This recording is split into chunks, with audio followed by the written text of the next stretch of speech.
आप सभी का स्वागत है और अनिल जैन का प्यार भरा नमस्कार।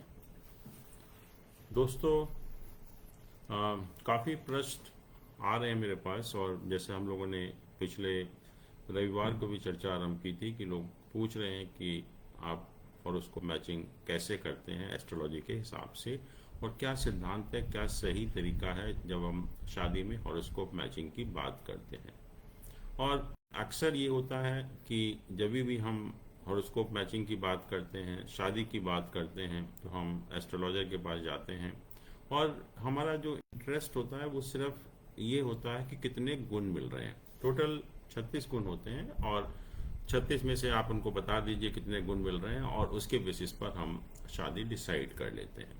और जैसा मैंने देखा कि हमारे देश में करीब 95% शादियां सिर्फ इसी आधार पर होती हैं कि कितने गुण मिल रहे हैं, और हम लोग बहुत खुश हो जाते हैं कि 25 मिल रहे हैं, 30 मिल रहे हैं, 36 मिल रहे हैं, और हम बहुत खुशी खुशी शादी कर लेते हैं। और हम देखते हैं कि कुछ दिनों में ही शादी में प्रॉब्लम शुरू हो जाती है।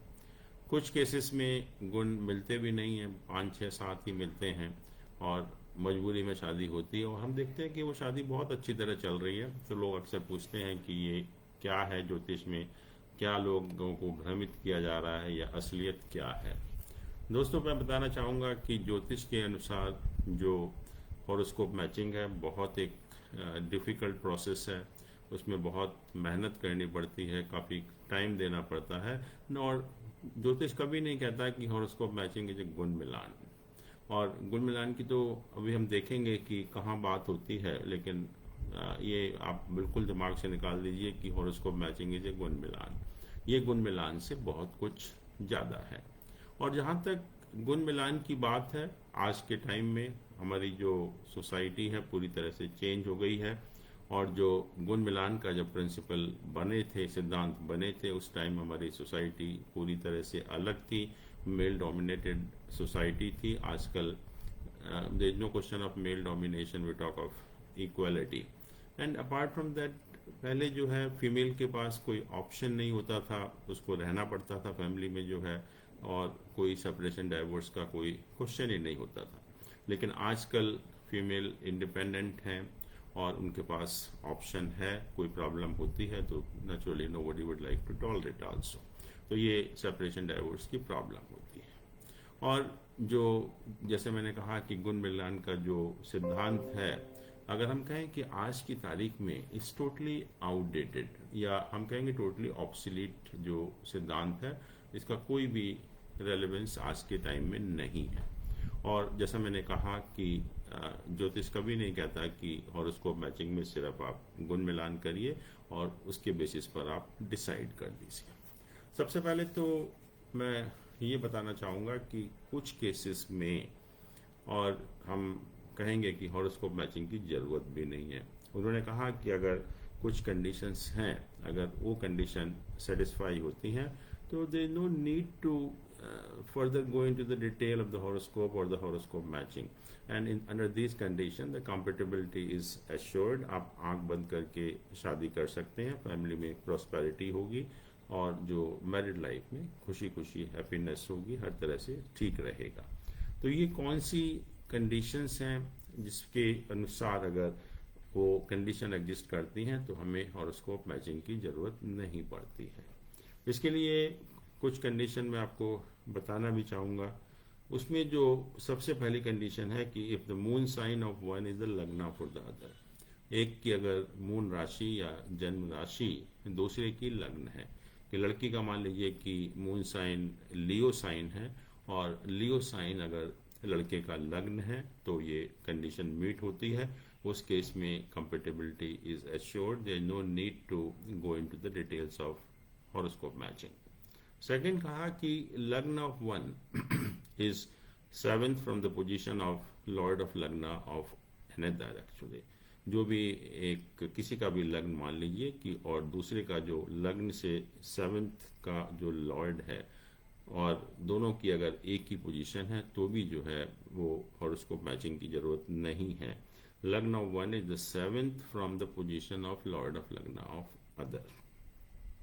और कहा कि जुपिटर गुरु जिसको हम कहते हैं या बृहस्पति एक बहुत ही ईश्वर है, ईश्वर की ब्लेसिंग है हमारे ऊपर। और ज्योतिष में ये रिप्रेजेंट करता है लाइफ में prosperity. Prosperity is all round prosperity. अगर किसी भी लड़की का जुपिटर बहुत वेल प्लेस्ड है, एग्जॉल्टेड मैं कहूँगा, या बहुत अच्छी पोजीशन में है, और किसी भी अच्छे घर में होना चाहिए, ना कि त्रिक हाउस में या 7th हाउस में। इसके अलावा अगर किसी त्रिकोण में प्लेस्ड है या किसी और केंद्र में प्लेस्ड है और जुपिटर बहुत अच्छा है, तो ऐसी लड़की से आप भी आंख बंद करके शादी कर सकते हैं। कोई हॉरोस्कोप मैचिंग की जरूरत नहीं है, क्योंकि जैसे हम कहते हैं कि वो बिल्कुल साक्षात लक्ष्मी की तरह होगी। जहाँ भी वो जाएगी लाइफ में प्रॉस्पेरिटी आएगी, खुशहाली आएगी। तो उस केस में भी जो है हमें हॉरोस्कोप मैचिंग की जरूरत नहीं होती है। इसके बाद हम लोगों ने बात की थी, पहले भी हमने चर्चा की थी अबाउट दिस प्लैनेट सन। सन को हम राजा कहते हैं, और जहाँ तक जो ज्योतिष का सवाल है, सन हमारी आत्मा है। सन हमारे फादर को रिप्रेजेंट करता है। सन हमारे स्टेटस को या प्रोफेशनल स्टेटस को रिप्रेजेंट करता है। और अगर सन किसी भी लड़के का, मेल का, अगर एग्जॉल्टेड है या बहुत अच्छी पोजीशन में है, तो you can be rest assured that that boy is really wonderful person at the soul level. और जो लोग सोल लेवल पर बहुत अच्छे लोग होते हैं या जिनका सन बहुत अच्छा होता है, वो कभी किसी को दुखी नहीं करते, किसी को धोखा नहीं देते, किसी के साथ गलत काम नहीं करते, और बहुत ही एक ह्यूमैनिटेरियन टाइप के लोग होते हैं जो कि हमेशा दूसरों की चिंता करते हैं, दूसरों का ख्याल करते हैं। और इसके अतिरिक्त जैसे मैंने कहा कि इट रिप्रेजेंट्स योर फादर, तो अगर सन वेल प्लेस्ड है, it means he belongs to the good family, he belongs to the prosperous family. तीसरा स्टेटस की बात करते हैं कि जो उसका लाइफ में स्टेटस होगा, उसका बहुत अच्छा स्टेटस होगा। और जिन लोगों का भी सन बहुत स्ट्रांग होता है, उनको लाइफ में पोजीशन मिलती है of authority. Of authority means कि you can get a wonderful position in the government, you may good in the politics. और जहाँ भी जो head of the state type की चीज़ें होती हैं, वो ऐसे लोगों को मिलती हैं। तो इसीलिए किसी भी अगर लड़के का सन इतना स्ट्रांग है, तो भी कोई भी लड़की उससे आंख बंद करके शादी कर सकती है, और we can be rest assured that कि कंपेटेबिलिटी में उस केस में कोई प्रॉब्लम नहीं आएगी। इसके अतिरिक्त ये कहा गया कि अगर लड़की का हॉरोस्कोप में या लड़की का जो कुछ नक्षत्र हैं, अगर वो नक्षत्र हैं तो उस केस में भी हॉरोस्कोप मैचिंग की जरूरत नहीं होती। अगर लड़की का जन्म नक्षत्र या तो मृगशिरा है, या मघा है, या स्वाति है, या अनुराधा, ये 4 नक्षत्र हैं, मृगशिरा, मघा, स्वाति या अनुराधा। अगर इन 4 नक्षत्रों में से कोई भी एक नक्षत्र अगर किसी भी लड़की का है, तो भी जो है हम कहते हैं कि हमें हॉरोस्कोप मैचिंग की जरूरत नहीं है, और बिना हॉरोस्कोप मैचिंग के हम लोग शादी कर सकते हैं। और आजकल जैसा हम देखते हैं, प्रेम संबंधों जो वो शादी में परिवर्तित होते हैं, लव मैरिजेस बहुत होती हैं। कुछ लव मैरिजेस में प्रॉब्लम भी होती है, कुछ बहुत अच्छी चलती भी हैं। तो ये कहा लव मैरिज के बारे में कि लव मैरिज के बारे में ये कहा कि अगर मार्स और वीनस का एक्सचेंज हो दोनों के चार्ट में, लड़के के चार्ट में भी और लड़की के चार्ट में भी, तो भी कहते हैं कि लव मैरिज बहुत अच्छी तरह से चलती है और उसमें कोई भी प्रॉब्लम नहीं होती।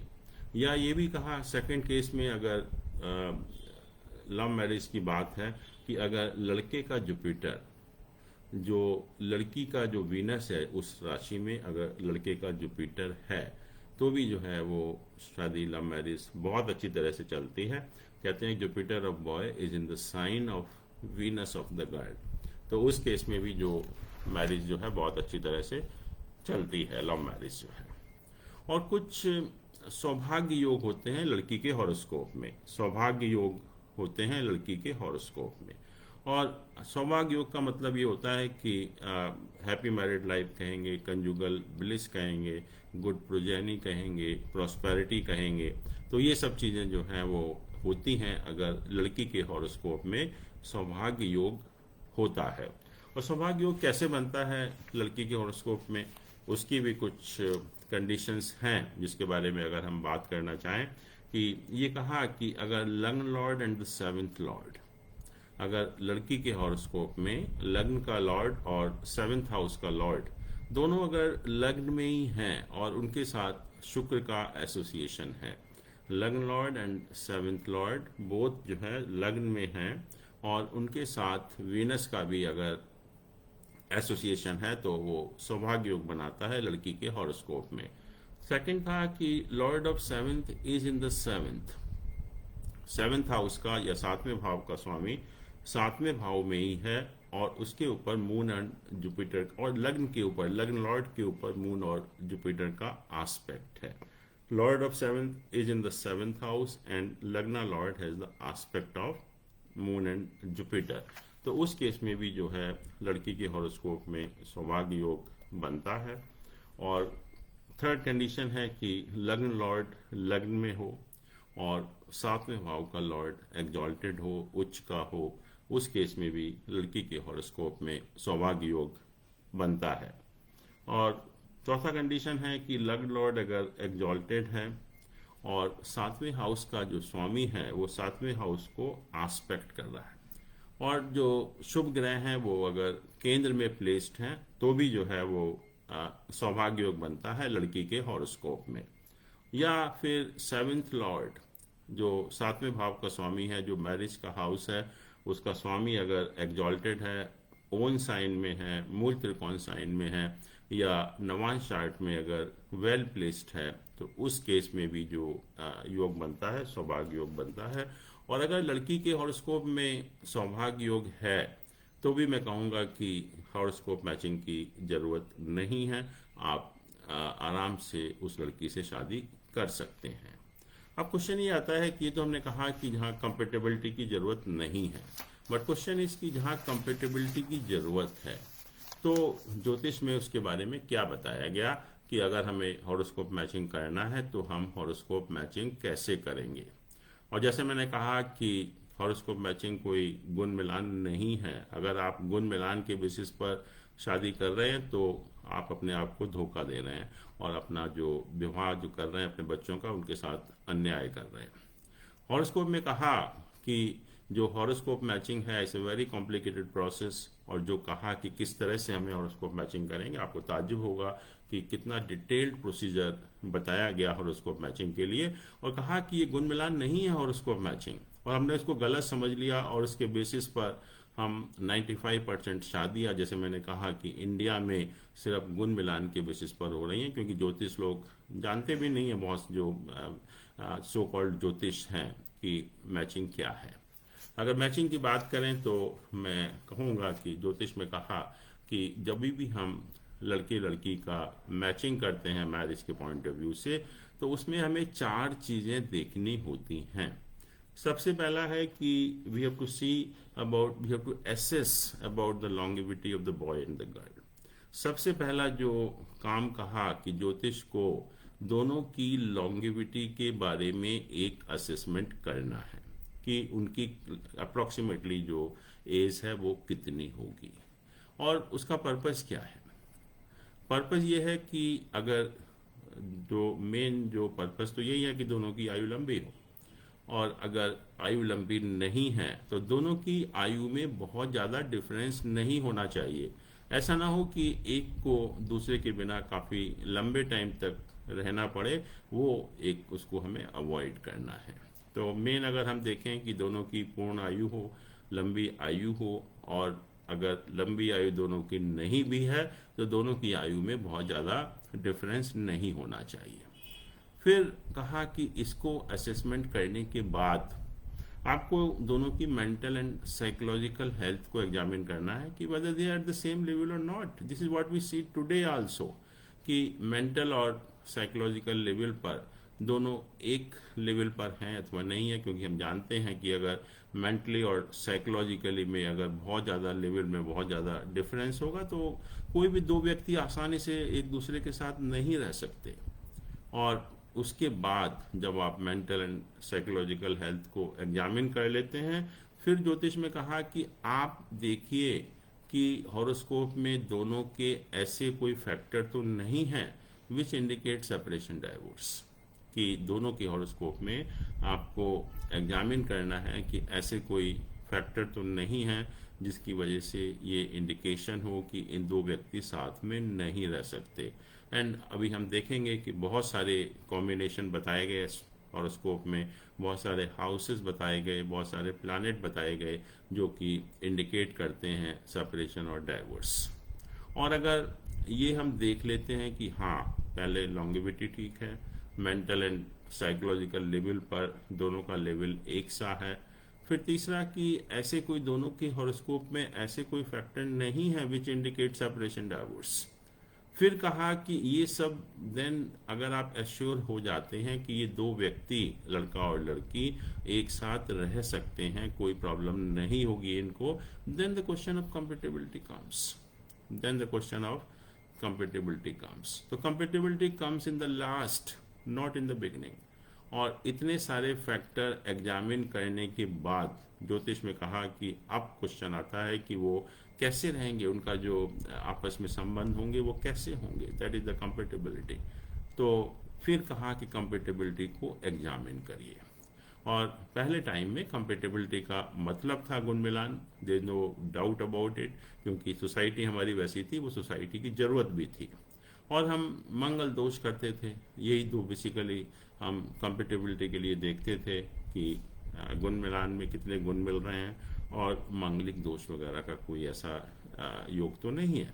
That was the basic purpose. But आज जैसा मैंने कहा कि सोसाइटी पूरी तरह से चेंज हो गई है हर तरह से, और जो मेल डोमिनेटेड सोसाइटी नहीं है, तो नेचुरली जो गुण मिलान तो आजकल के टाइम में वैसे भी ज़रूरत नहीं है। तो गुण मिलान का तो वैसे भी कोई रोल नहीं है, that is totally outdated, totally obsolete also. इसके अतिरिक्त अब हम अगर एक एक विषय पर चर्चा करें कि जो 4 फैक्टर बताए गए उनको हम किस तरह से एग्जामिन करेंगे अपने हॉरोस्कोप में या लड़के लड़की के हॉरोस्कोप में, तो थोड़ा सा हम उस विषय पर भी चर्चा कर लेते हैं। और जैसा मैंने कहा कि जो सबसे पहला फैक्टर है, जो सबसे इम्पॉर्टेंट फैक्टर है, वो है longevity of the boy and the girl। मतलब we have to make an assessment about the longevity of the both boy and the girl। और जैसा मैंने कहा कि पर्पस ये है कि दोनों की longevity पूर्ण हो, पूरी आयु हो, उनकी लॉन्ग लाइफ हो, और अगर पूर्ण आयु नहीं है तो दोनों की एज में बहुत ज़्यादा डिफरेंस नहीं होना चाहिए। ज्योतिष में आयु को, लॉन्गेविटी को 4 पार्ट में डिवाइड किया, और उसमें कहा कि एक बाल रिस्ट होता है, जिससे कि जो लोग बचपन में डेथ हो जाती है, बहुत कम एज में डेथ हो जाती है, उसको हम बाल रिस्ट के नाम से जानते हैं। सेकंड कहा कि जो अल्प आयु है, अल्प आयु मतलब आपकी जो लॉन्गेविटी है वो कम है, मे बी 25-30 ईयर्स आज के टाइम को देखते हुए, तो उसको हम अल्प आयु की कैटेगरी में रखेंगे। फिर कहा कि मध्य आयु, मध्य आयु मतलब करीब you can say around 50 to 60 actually, so that is basically known as मध्य आयु। और फिर कहा पूर्ण आयु, पूर्ण आयु मीन्स कि full age, full age means 70 plus और 75 प्लस, तो उस कैटेगरी में आप रख सकते हैं कि ये 4 कैटेगरी हैं जो हमारी लॉन्गेविटी को इंडिकेट करते हैं। तो उसको हम कैसे असेस करें अपने हॉरोस्कोप में या किसी के भी हॉरोस्कोप में, तो वो हमें देखना है। क्वेश्चन ये है कि ज्योतिष में लॉन्गेविटी का जो देखने का तरीका है, लॉन्गेविटी 4 चीज़ों के ऊपर डिपेंड करती है। आपके असेंडेंट की क्या पोजीशन है, सेकेंडली आपके मून की क्या पोजीशन है, थर्डली आपके 8th हाउस की क्या पोजीशन है, और चौथा जो है आपका जो कारक है लॉन्गेविटी, शनि जिसको हम बोलते हैं, उसकी क्या पोजीशन है। तो इन 4 चीज़ों को एग्जामिन करके हम एक लॉन्गेविटी के बारे में असेसमेंट करते हैं। और इसके अतिरिक्त हमारा जो एक ज्योतिष में अष्टक वर्गा का सिद्धांत है, तो अष्टक वर्गा में कुछ फॉर्मूले हैं। कुछ फार्मूले हैं और उन फार्मूलों की मदद से हम लोग ये एक लॉन्गेविटी को कैलकुलेट भी कर लेते हैं। और काफ़ी केसेस में देखा गया कि जो हम लोग कैलकुलेट करते हैं longevity with the formula in the ashtak varga system, they are quite accurate also. तो उस मेथड से भी हम किसी की भी लॉन्गेविटी कैलकुलेट भी कर सकते हैं। और इसके अतिरिक्त कुछ कॉम्बिनेशंस हैं जिसमें कि वो अगर कॉम्बिनेशन आपकी हॉरोस्कोप में होते हैं तो that indicates long life means the पूर्ण आयु। मैं देख रहा हूँ कि एक कोई साहब हैं जुड़े हुए हैं हमसे, डुओ डेम के नाम से हैं, और वो कुछ क्वेश्चन पूछ रहे हैं। तो क्वेश्चन में कुछ क्लैरिटी नहीं आ रही उनके, क्योंकि वो कह रहे हैं कि इस Vedic astrology D9 it shows me as a Scorpio ascendant, why is this. तो the question is not clear actually. तो मैं उनसे यही रिक्वेस्ट करूंगा कि अपने क्वेश्चन को थोड़ा सा क्लियर करें तो हम लोग फिर उसके बारे में बात कर सकते हैं। और जयप्रकाश जी भी जुड़े हुए हैं जोधपुर से, उनको भी मेरा बहुत नमस्कार, और मैं उनका धन्यवाद करता हूं कि वो आज उन्होंने टाइम निकाला यहाँ पर इस प्रोग्राम में जुड़ने के लिए। तो हम लोग लॉन्गेविटी की बात कर रहे हैं, हम चर्चा उसके ऊपर जारी भी रखेंगे, but in the mean time कुछ लोगों के प्रश्न हैं, तो मैं चाहूँगा कि उन प्रश्नों का उत्तर भी अगर हम देने की कोशिश करें। पहला जो एक प्रश्न है सचिन गोयल जी का है।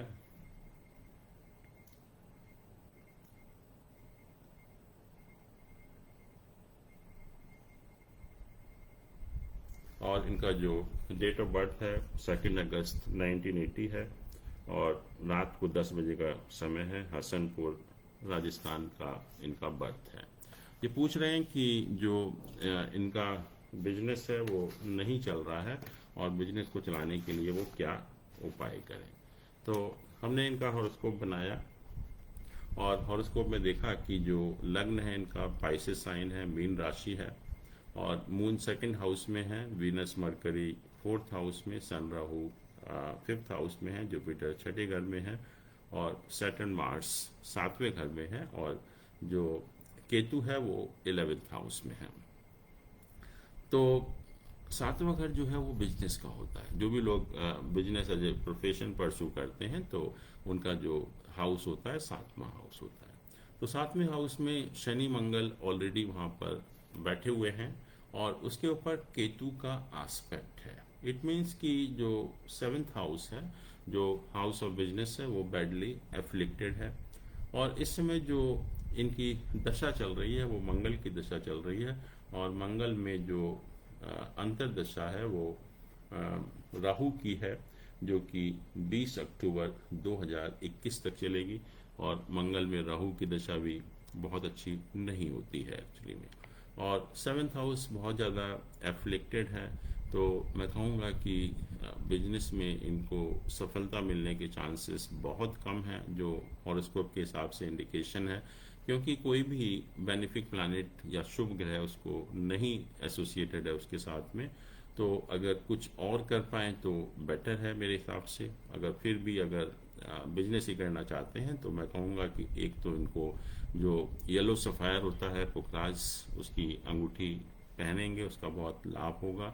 और दूसरा मंगल और शनि के उपाय करेंगे। मंगल और शनि के जो उपाय हैं, जैसे कि भगवान हनुमान जी की पूजा करना मंगल और शनिवार के दिन, वो इनके लिए अच्छा रहेगा। और केतु भी जो एस्पेक्ट कर रहा है 7th हाउस को, उसके लिए अगर आप या तो गणेश जी की पूजा करें, या जो ब्लैक डॉग्स होते हैं उनको अगर फीड करेंगे तो उसका आपको लाभ होगा। और जहाँ तक पोजीशन का सवाल है, अभी मंगल राहु का पीरियड 20 अक्टूबर 21 को ख़त्म होगा। उसके बाद जो बिजनेस में थोड़ा सा सुधार आने की चांसेस हैं, लेकिन जो बहुत ज़्यादा सफलता मिलने की पॉसिबिलिटी कम है।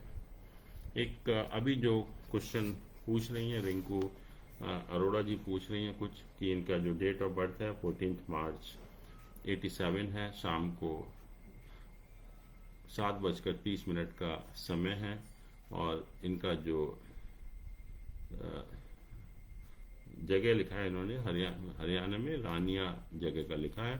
Tell me about my career settlement and about my financial stability, कुछ उपाय भी बताएं। तो इनका एक बार बनाते हैं और उसको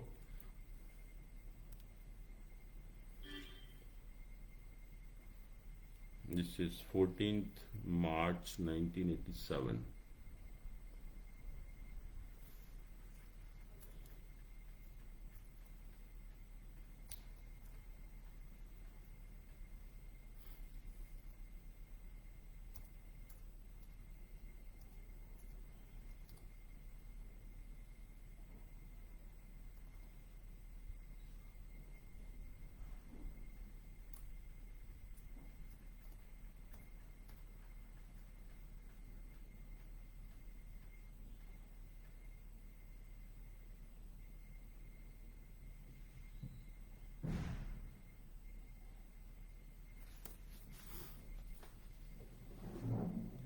हाँ रिचू जी, आपका जो हॉरोस्कोप बनाया इसमें जो लग्न है वो वर्गो साइन है, और थर्ड इसमें लग्न में केतु है, और थर्ड हाउस में सैटर्न बैठा हुआ है, वीनस फिफ्थ हाउस में है, सन और मरकरी सिक्स्थ हाउस में है, जुपिटर राहु सेवेंथ हाउस में है, मार्स एट्थ हाउस में, और मून जो है वो ट्वेल्थ हाउस में है। और जो दशा ऑपरेट हो रही है इस समय आपकी, वो मंगल में वीनस का पीरियड चल रहा है, जो कि 31 अगस्त 21 को चलेगा। उसके बाद मंगल में सन का पीरियड चलेगा, उसके बाद मून का पीरियड चलेगा, और उसके बाद जो मेन पीरियड शुरू होगा वो राहु का पीरियड शुरू होगा। तो इस समय जो मंगल में शुक्र का पीरियड चल रहा है, तो अगर हम देखें कि मंगल जो है वो बेसिकली एट्थ हाउस में प्लेस्ड है, और एट्थ हाउस का लॉर्ड भी है। तो एट्थ हाउस के लॉर्ड की दशा बहुत अच्छी नहीं होती है, तो इसलिए उस टाइम जो बेसिकली सेटलमेंट होना या बहुत अच्छा फाइनेंशियल स्टेबिलिटी होना वो थोड़ा सा मुश्किल होता है। तो जब तक मंगल की दशा ऑपरेट होगी, लाइफ में थोड़ी सी इनस्टेबिलिटी बनी रहेगी, क्योंकि अभी मंगल के बाद मंगल सन का पीरियड होगा, जो कि मंगल वीनस के बाद जो सिक्स्थ हाउस में प्लेस्ड है, फिर मंगल मून का पीरियड होगा, मून भी आपका ट्वेल्थ हाउस में प्लेस्ड है। तो मंगल के पीरियड में जो फाइनेंशियल स्टेबिलिटी या कैरियर में स्टेबिलिटी आना थोड़ा सा मुश्किल है, बल्कि मैं कहूँगा कि जो राहु का पीरियड है, जहाँ तक प्रोफेशनल लाइफ का सवाल है, राहु का पीरियड जो है वो डेफिनेटली बेटर होगा, क्योंकि जो राहु जो है वो दशांश चार्ट में 10th हाउस के लॉर्ड के साथ प्लेस्ड है। तो अभी तो मैं यही कहूँगा कि आप राहु के मंगल के उपाय करें, हनुमान जी की पूजा करें। जितना मंगल के उपाय करेंगे उतना ही आपको उसके रिजल्ट भी जो है वो अच्छे मिलेंगे। और मंगल में जो है थोड़ा सा ये प्रॉब्लम रहेगी, और इस दशा में सेटलमेंट होना थोड़ा सा मुश्किल होता है। स्टिल जो ये क्वेश्चन पूछ रहे हैं डिओ डैम के नाम से, कहते हैं I use western astrology but Vedic shows me do much more such as sun Cancer, moon Taurus etcetera, Taurus ascendant Scorpio. So I will request him that kindly you share your birth detail so that and you can make your question more clear, because question अभी भी बिल्कुल clear नहीं है। तो इसीलिए थोड़ा सा अगर आप क्वेश्चन को क्लियर करेंगे तो। और रिचू अरोड़ा जी पूछ रही हैं कि I lost my job this March, will I get back. तो जहाँ तक जॉब का वापस मिलने का सवाल है, मैं आपको बता देता हूँ कि उसकी क्या पॉसिबिलिटी है।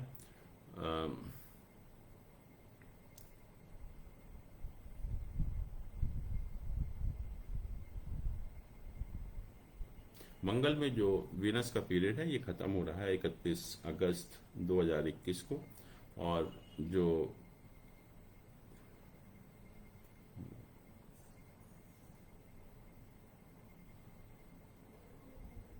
हाँ जो ट्रांजिट है बाकी प्लैनेट्स का, उसके हिसाब से ऐसा लग रहा है कि आपको करीब जब 31 अगस्त का ये पीरियड ख़त्म होगा उसके बाद सितंबर के महीने में आपको कोई ना कोई जॉब मिल जाना चाहिए। तो दोस्तों हम लोग आज यहीं ख़त्म करते हैं। आप और भी कुछ प्रश्न हैं, पूनम तनेजा जी हैं और हमारे साथ और भी लोग जुड़े हुए हैं, तो जयप्रकाश जी हैं और हमारे ब्रजेश भट्ट जी हैं, विवाह पाठक जी हैं, तो सबका बहुत बहुत धन्यवाद। अंशिका चंद्रा जी भी हैं। तो हम लोग और भी जो क्वेश्चन है अगले बार उसको जवाब देने की पूरी कोशिश करेंगे। आप हमारे साथ बने रहिए और जो भी आपके प्रश्न हैं आप पूछते रहेंगे, हमें बहुत अच्छा लगेगा।